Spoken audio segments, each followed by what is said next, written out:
welcome back to Getaway Day. As always, I am Mason. He is Thomas, not Gotham. They look a little bit different, just like a smidgen, not a whole lot. Just a little bit. They're basically twins, is what I'm saying. No, we're not.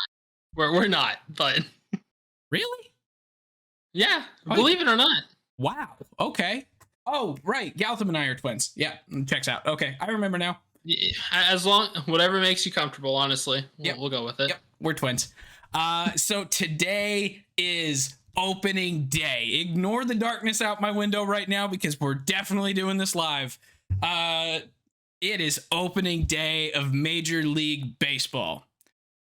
For most of us, it has been 178 days since our teams have last played.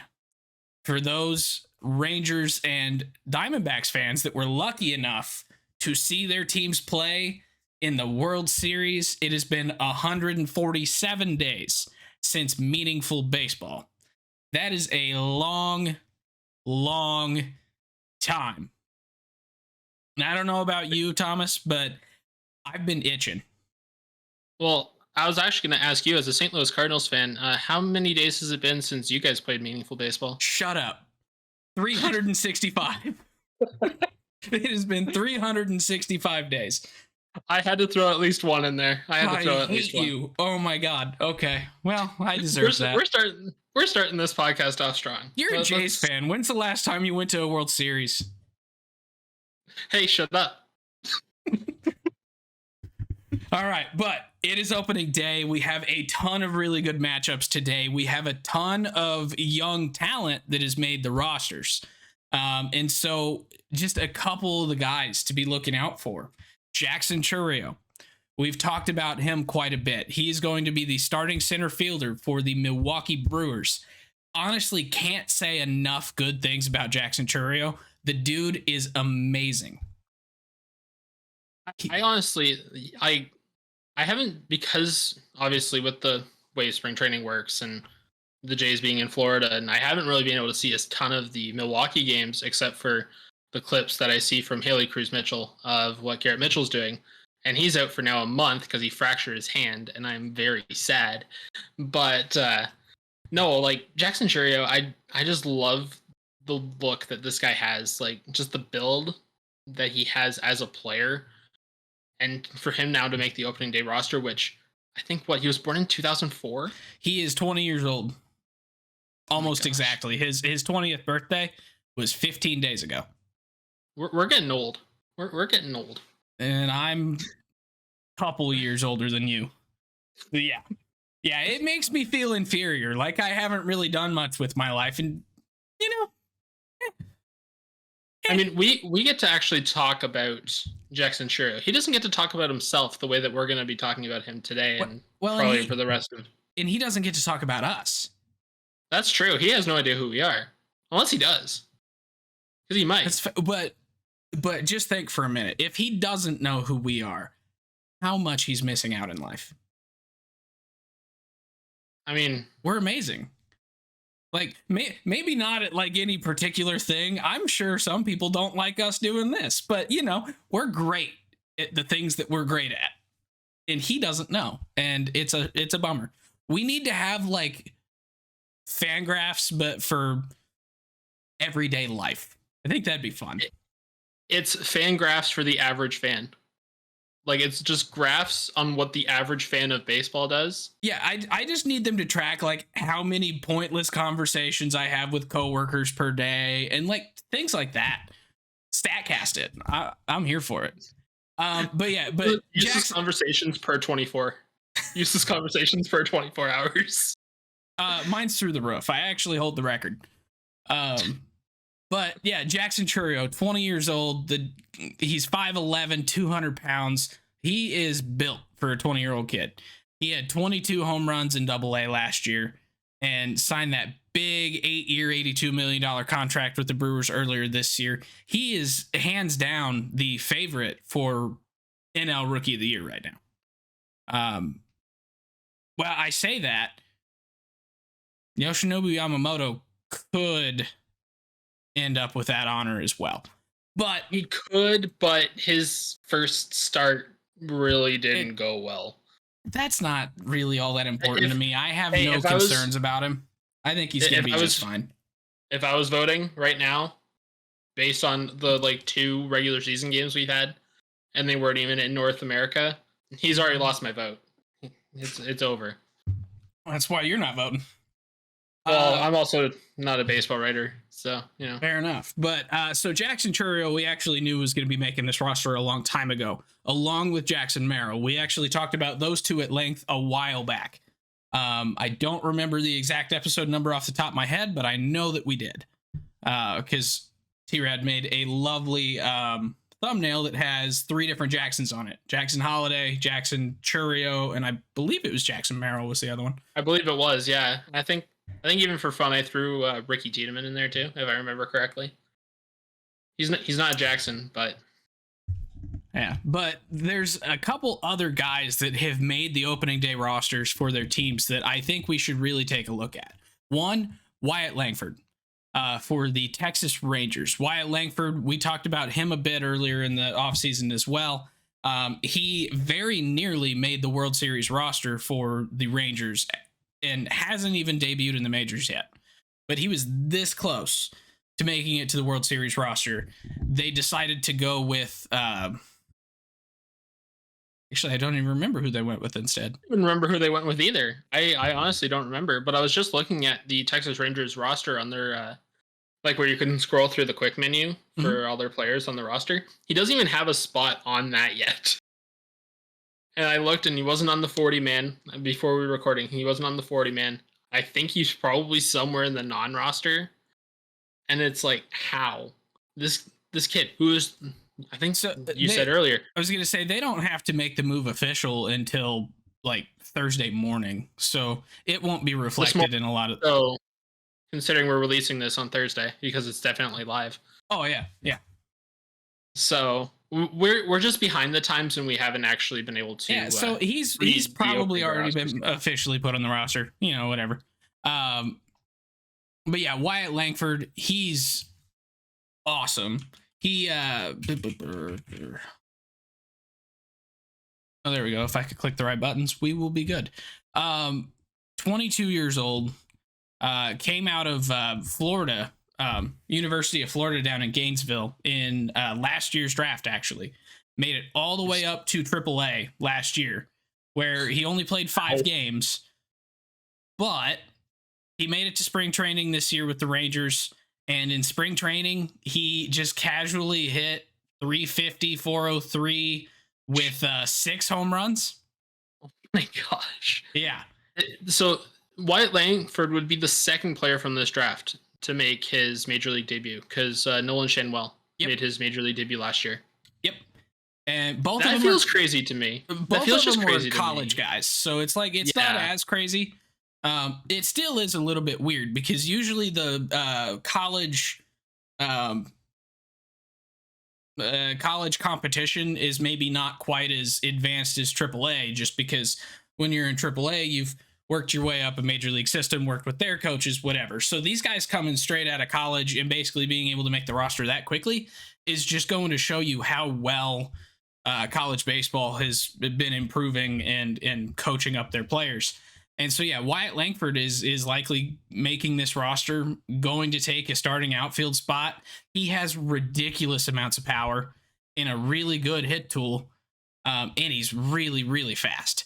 The downside is his fielding, but I mean, honestly, you could teach that, so it's fine. It's whatever.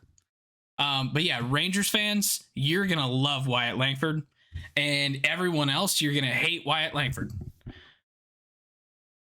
If you didn't have enough reasons to not like the Texas Rangers already. So if you're an AL East, if you're any AL fan. Yeah. Like Corey Seager, Marcus Semien, Wyatt Langford, Josh Young, take your pick. That's not going to be an easy team to face at all. Yeah. Another guy that made the opening day roster, actually over in Pittsburgh, 22-year-old starting pitcher Jared Jones. So he made it up to AAA last year, pitching across both Double and AAA for about 125 innings. for like a combined 3 ERA. So pretty darn solid there for double and triple A.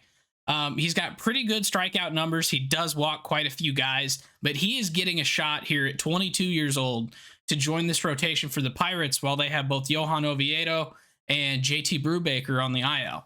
So he's going to get his first crack here in the opening day rotation, likely the 4th or maybe 5th start of the year. Probably. But yeah, he made it up pretty darn quick too. I mean, he was a high school draft pick, I think, in 2020. So that's a pretty quick rise for him as well. So that'll be fun. It's interesting to me how, just looking at the guys that we had listed of like the young guys making opening day rosters, and out of all of them, Jared Jones is the only pitcher.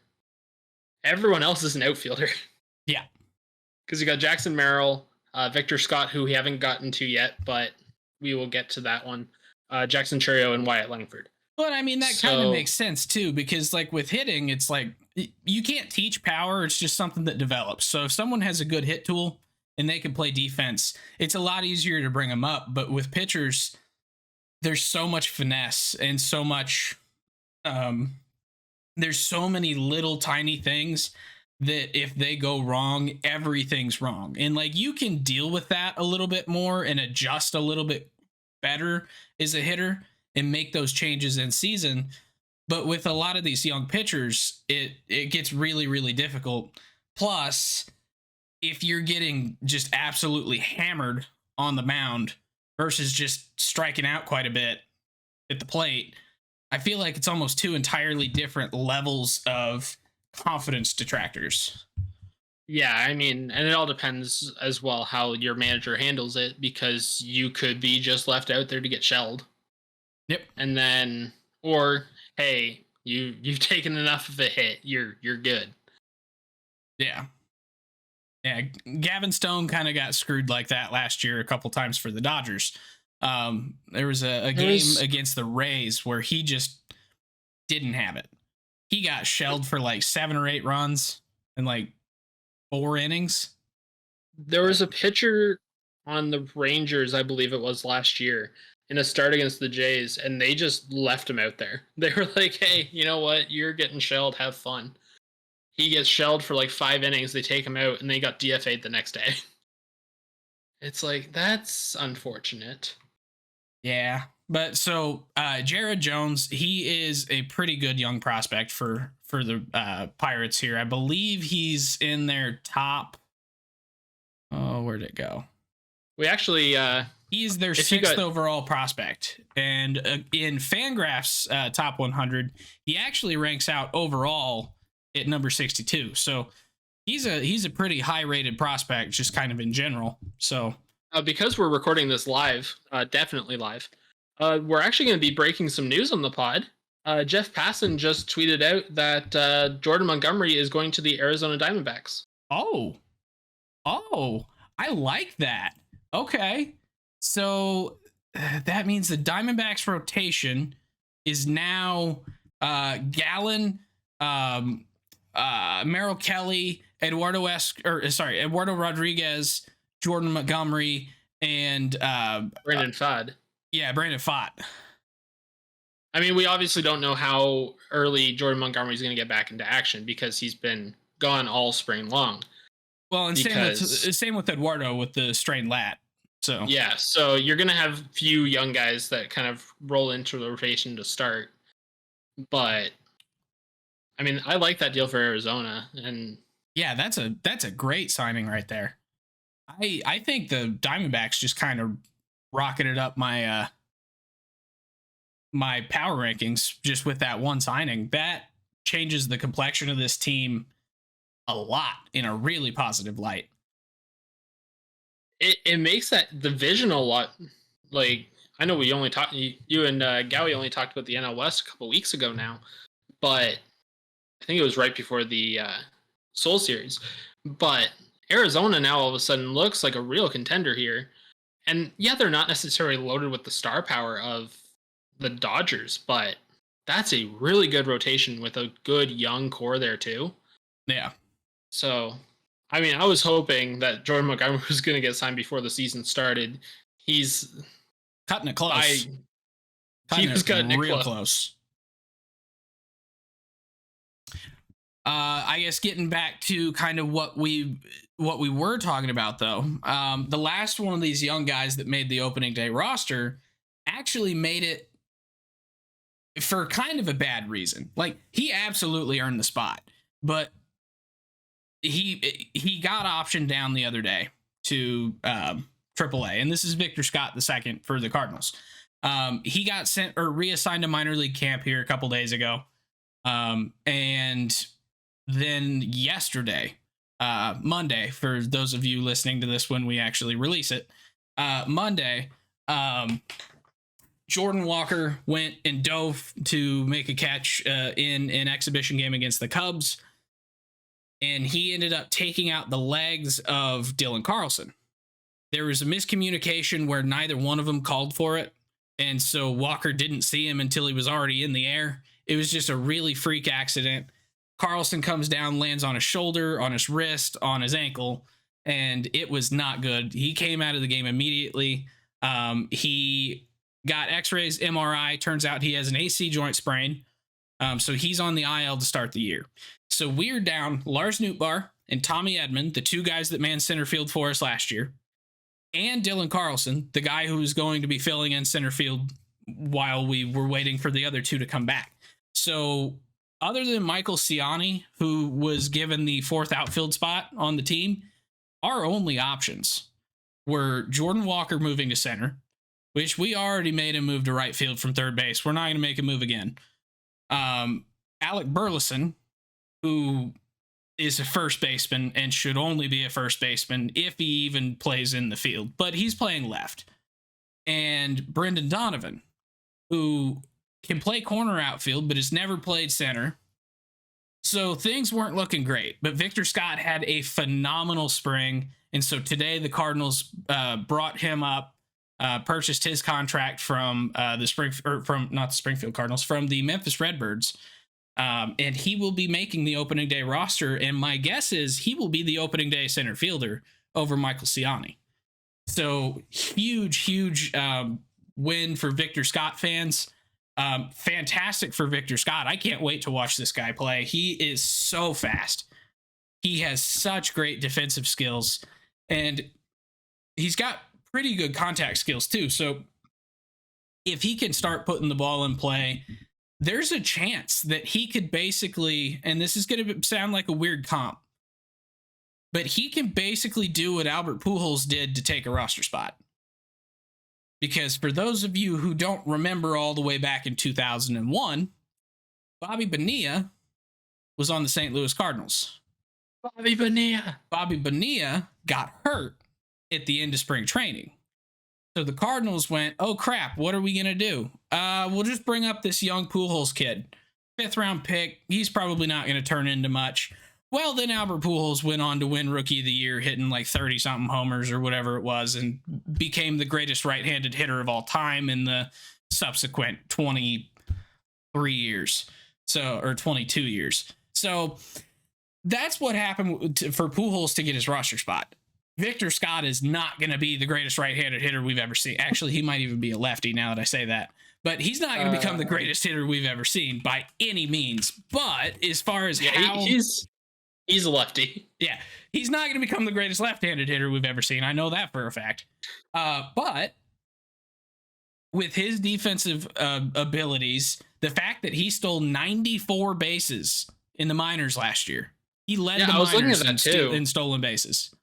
I was looking at that too, like just looking at his MLB pipeline, like he's fast. Yeah, his hit tool is really good. His run tool is really good.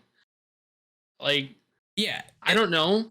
Just from looking at basically what the numbers are showing in terms of his scouting report, I kind of have a comp developed in my mind that this isn't meant to be insulting in any point, because I actually really like this player and what he brings. Is it what he brought? Kiermaier? Yeah. So I thought that too. I actually think this is a little bit different because I think the best comp for Kiermaier was actually Harrison Bader.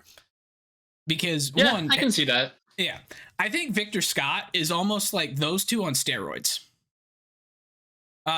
Maybe I should choose a different phrasing there. Be a little bit more careful with that. All of a sudden, right before the game, Victor Scott suspended for PEDs. Crap! What did I do? But Victor Scott, like defensively, he makes those guys look just slightly better than average. And both Bader and Kiermaier are some of the best center field defenders we have seen in the last 20 years. But Victor Scott, what he's been able to do in the minors, has the potential to be better than that. It's almost is one like of the fastest guys in professional baseball. It's almost like Kiermaier mixed with like Buxton's speed. Yeah, there's not like any one good. I mean, minus the power, I would say. Well, no, because Buxton's not really a big contact guy. Buxton's a swing and miss big power. So yeah, it's like that's kind of what I was looking at. Like Kiermaier's contact ability, if we're looking at just last year's contact ability, where he was fantastic, and then like Harrison Bader's really good at contact too, but also having like Buxton's speed to kind of get him. So Bader, yeah, he was fairly good. Like Bader was a 250 hitter, 250, 260. Yeah. Victor Scott in the minors the last couple years or last year. 303. Oh my god. 323 at double A. 282 at high A. He has not played at triple A, but in spring he's been hitting 316. Oh my god. So he's showing an ability, at least in spring when people aren't fully locked in, to hit major league level and he's only ever been around a 15% strikeout guy. Like he's not going to go up there and just swing at everything. He has a great eye. So like, I feel like he can definitely make this club skipping AAA and potentially just keep that job forever. I mean, Carlson was kind of just a stopgap until Tommy Edman came back, and Edman is a second baseman converted to shortstop, converted to center field. I kind of like to see. I'd kind of like to see Victor Scott as a leadoff guy. I think he has the tools for it. I would too. I would start him at 9, let Newt or Donnie be the leadoff guy, because those guys are also phenomenal leadoff men. But start him at 9 and let him run wild on the bases with Newt in the middle of the order there. Yeah, and him and Mason Wynn are going to bring an aspect of speed to this team that we haven't seen in a while. So that'll be fun. But yeah, so he got the job for the St. Louis Cardinals, at least for the time being. So unfortunate situation to get him there, but congratulations to Victor Scott. I am incredibly excited to see him play. I will be at the Cardinals home opener, and I'm really hoping that he's playing. Let's see. So just going back quickly to Jordan Montgomery, it's 1 year, $25 million with a vesting option for $25 million in 2025. Okay. The option vests is just 10 starts in 2024. That's from Bob Nightingale. Okay, then. Seems like a pretty slam dunk. That seems like a 2-year deal. Yeah. Yeah. Hey, all you have to do is make 10 starts. Okay, I usually get 30, so bet. Yeah, unless they try and just say you're not ready yet because you missed spring. Service time manipulation on a starter on a 1-year deal. Yeah. All right, so the last thing I want to talk about before maybe just talking about our general expectations for the year, Ezequiel Tovar for the Colorado Rockies just got a 7-year, $63.5 million extension. The Rockies have gone out and spent money, which is not really all that surprising because they do it all the time. They just do it in really 4 ways, I think is maybe the correct way to describe it. But they're giving a young star, or a young star in Colorado, at least, if he's not going to be a national star, signing him to a long-term deal to keep him around, keep him happy. Tovar had a great rookie season for them last year at shortstop, and it kind of seems like they're trying to keep him in the fold, and he's got a very similar play style to Charlie Blackmon, at least in my opinion. Just at shortstop instead of right field. So I kind of like this move for them. Yeah, it's a surprising one in the fact that the Rockies spent money on someone young. Because I mean, the last time they spent money, I think was like Chris Bryant. I think was their last like notable signing. Yeah. Yeah, they kind of realized that they didn't have a team that was going anywhere. So, but like Ezekiel Tovar, I like Ezekiel Tovar. I like that contract. 292. I mean, that's the spring. He had 292 this spring. Like 22 years old. So you have until he's 29. That like you're getting him with an option for the following year. Yeah, so you can be basically till he's 30 years old. I like that. I like that a lot. I don't have really any gripes with it because it's pretty team friendly too. In terms of annual average value.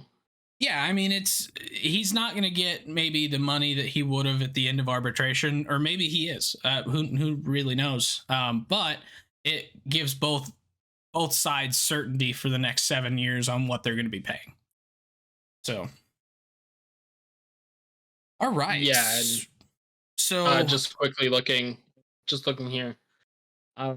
Yeah, it really seems like the Rockies, just going one last point here. The Rockies really want to build around Ezekiel Tovar, and that seems like something that they've done quite a bit. Because I'm thinking their last really competitive team was when they built kind of around Troy Tulowitzki. And you had like Tulo, you had Arenado. The Tulo was like that core piece there until he was traded for Jose Reyes. But I feel like shortstop is one of those positions that if you're going to build a competitive team, you need to have a solid shortstop there. So having a guy like Tovar there for 7 years kind of gives the organization the stability of, hey, we got our guy. We don't have to try to go and get a Dansby Swanson last year or a Trey Turner or anything like that. You go, hey, this is a guy that we developed. They signed him when he was 16. So being able to actually have that guy stay here for another 7 years, that's what you're dreaming of as an organization. So happy for Rockies fans that they get Tovar for at least 7 more years. Yeah, I would also argue that maybe Arenado, Story, and Charlie Blackmon were the last core that they built around. But you know. Yeah, but then they traded Arenado for nothing. So I mean, but that was years later. But anyway, we have some games that are going to be starting very, very, very soon. And I just want to give maybe a couple of highlights. We'll keep this really brief, and then I want to talk about kind of our expectations for the season. But some of the best matchups that I'm seeing that we'll be seeing today, Spencer Strider and Zach Wheeler at 3:05 Eastern time out in Philly.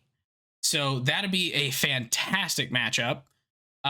We've got Pablo Lopez against the young stud Cole Reagans out in Kansas City at 4:10 Eastern. Logan Webb at Yu Darvish out in San Diego. I think there was one other. Then in one of the nightcap games, we're going to have Brian Bayo against Luis Castillo. So a couple of really, really good starting pitching matchups for opening day here. Some of these clubs are obviously missing their ace. The Cardinals-Dodgers game would have been a lot better matchup with Sonny Gray going in against Glasnow than it is with Michaelis. But, I mean, you get what you get. So, but I think the sneaky one that people should watch is going to be Pirates at Marlins, because I think Mitch Keller against Jesus Luzardo is going to be one of the sneaky better matchups of the season. I agree with you on that one, and I'm looking to, even though I'm a Jays fan, kind of looking at that Orioles Angels for Corbin Burns' debut. Just because honestly, I I like Corbin Burns, and I'm just interested to see how he.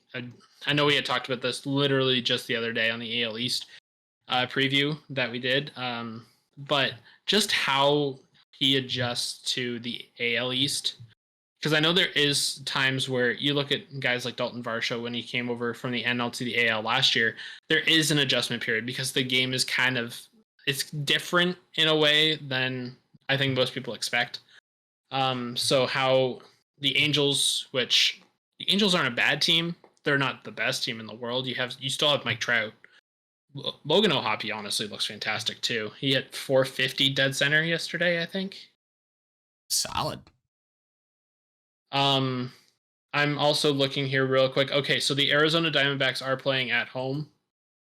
Hopefully the whole roof situation is figured out. They'll have it figured out. So for a couple years now, Arizona has had to decide before the game if it was going to be open or closed.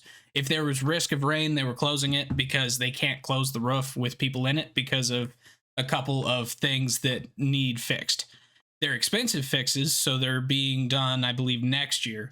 But yeah, if there's any risk of rain at all, they'll have it closed, and they'll have it closed most of the summer anyway. So it was just one of those kind of freak things the other day.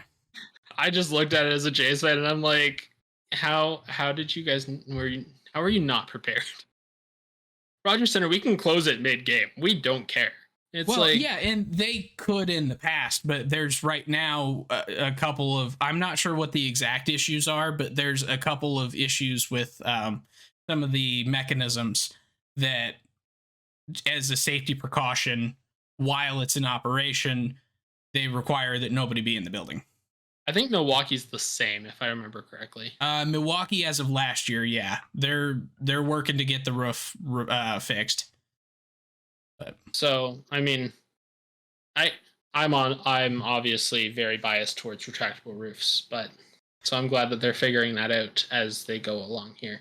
But Zach Wheeler, honestly, that Braves Phillies game at 3:05 Eastern, if that has more than like 10 runs combined, I'll be shocked. Spencer Strider, Zach Wheeler. I was gonna say, I'm guessing it's gonna be down closer to like 6. Well, I'm also giving them the credit of they may not go because it's still the first start. You may be only going like 6 innings. So yeah. I'm kind of more slamming their bullpens than I am the actual starters. And both of them have fairly good bullpens, though. Yeah, that is true. I just wanted to see some sort of runs because typically, I know usually the pitchers are ahead of the hitters this time of year anyway, but. No, we have a really good slate of opening day matchups. Obviously, I think the Jays one would have been much better if it was Gausman, who's apparently slated to be like our 5th starter to start the year, just coming off of some shoulder soreness. But if that was, imagine that game being Kevin Gausman, Shane McClanahan. That would just be a much more. Unfortunately, we're missing McClanahan for the whole season. Yeah, so I mean that sucks. But so I want to get your thoughts. Let's say 60 seconds. What are your general expectations for this season? Just overall, I think this is going to be a fun year. I don't have like really any, besides obviously hoping that the Yankees finish where Baseball Reference wants them with 71 wins, which won't happen. But no, I'm just expecting this is going to be a really fun year. Lots of good pitching. I'm hoping we get some bounce back performances from some players. Hopefully like Vladdy, but I'm also really just excited to see how the Dodgers look all year. With how that team looks stacked, but going back to the rise of a new evil empire that you and Gotham talked about a few months ago now, history's not always on their side with super teams. So I'll be really interested to see how that team looks. But overall, I'm just expecting 162 games of absolute blast, full of fun baseball. Good deal. I personally think this is going to be a little bit of an interesting season. In the scheme of kind of the power structure of kind of which teams are where. Like for the longest time, you always expected the like the Cardinals, the Dodgers, the Yankees, the Red Sox, like all these big clubs to be the best of the best. And some of them have gone off and built super teams. The Braves, the Dodgers, the Yankees are trying to get back to it. But then you have some of these other clubs like the Cardinals who they're trying to get back to their winning ways. We're not sure if it's going to work out. Injuries are going to have a big hold on clubs like the Cardinals, like the Cubs, and maybe not the Cubs, but like injuries I think are going to be a huge problem this year, just in general. They always are, but it's really going to show you if the depth of these big clubs can handle it. You have a lot of young clubs like the Diamondbacks who have been building what I think quietly could become a juggernaut if they're not careful. But I think one thing I wanted to get your I think we might see them. I think we might see this Padres team finally break out and be the team that we thought they could be. This Tigers club has like a sneaky good rotation, and they finally have some young talent that's starting to show up on the offensive side. This Tigers team could be much improved. So I think it's going to be an interesting year to figure out, are these young clubs that are coming out of rebuilds going to take over and be the top of the power structure, or can the Dodgers, Braves, Yankees, Cardinals maintain the status quo?